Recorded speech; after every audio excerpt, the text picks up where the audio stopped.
જય શ્રી કૃષ્ણ. રાધે રાધે.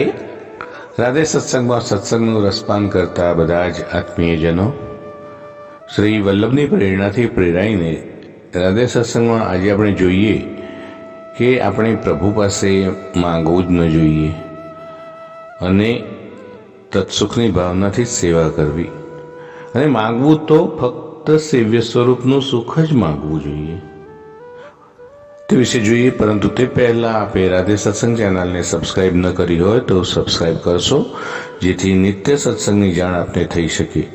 પ્રિયજનો, પુષ્ટિ માર્ગ એ કૃપાનો માર્ગ છે.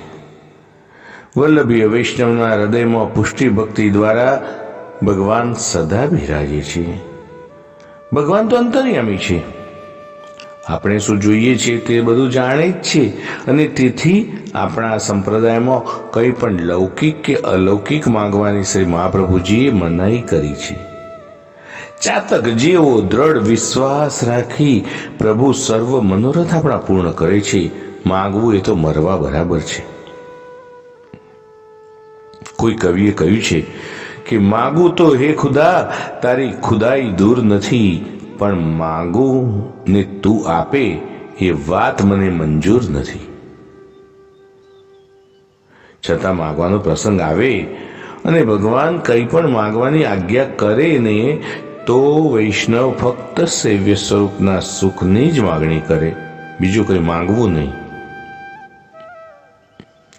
અન્યને વ્રજવાસીન શ્રી મહાપ્રભુજીની કૃપાથી શ્રી બાલકૃષ્ણજીના સ્વરૂપની સેવા કરતી હતી. સાચી વૈષ્ણવ હતી. તેથી શ્રીનાથજીએ અડધી રાત્રિએ તેના ઘેર પધારી આજ્ઞા કરી, મૈયા કમાડ ખોલ, હું સજીબાવા આવ્યો છું. બાઈએ જવાબ આપ્યો, અત્યારે હું ઉઠીને કમાડ ખોલું તો મારા લાલન જાગી જાય અને રાત્રિ હોવાથી ડરી જાય, માટે આપ સવારે પધારજો. શ્રીનાથજી બાબાએ પ્રસન્ન થઈને કંઈક માગવા માટે કહ્યું તો બાઈએ માગ્યું, શ્રી મહાપ્રભુજીની મારા પર પૂરી કૃપા છે, તેથી બીજું કંઈ જોઈતું નથી.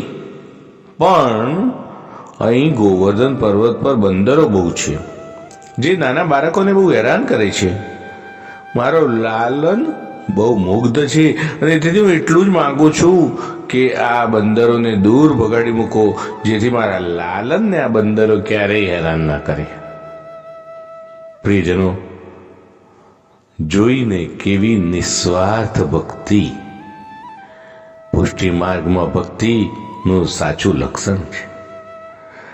આ બાઈને પોતાના સેવ્ય લાલન પર એટલો પ્રેમ હતો કે તેને કોઈ લૌકિક કે અલૌકિક માંગણી સૂજી જ નહીં, અને તેને બદલે તેણે ફક્ત પોતાના સેવ્ય સ્વરૂપના સુખની જ શ્રીનાથજી પાસે માગણી કરી. અને તેથી જ શ્રી મહાપ્રભુજીએ વ્રજજનની રીત અને પ્રીત મુજબ ફક્ત તત્સુખ માટે જ સેવા કરવાની આપણને આજ્ઞા આપી છે. તો પ્રિયજનો, આ સાથે આજના સત્સંગને શ્રી વલ્લભના ચરણમાં સમર્પિત કરી અત્રે વિરામ લઈએ. ફરી મળીશું રાધે સત્સંગમાં નવા સત્સંગ સાથે. જય શ્રી કૃષ્ણ.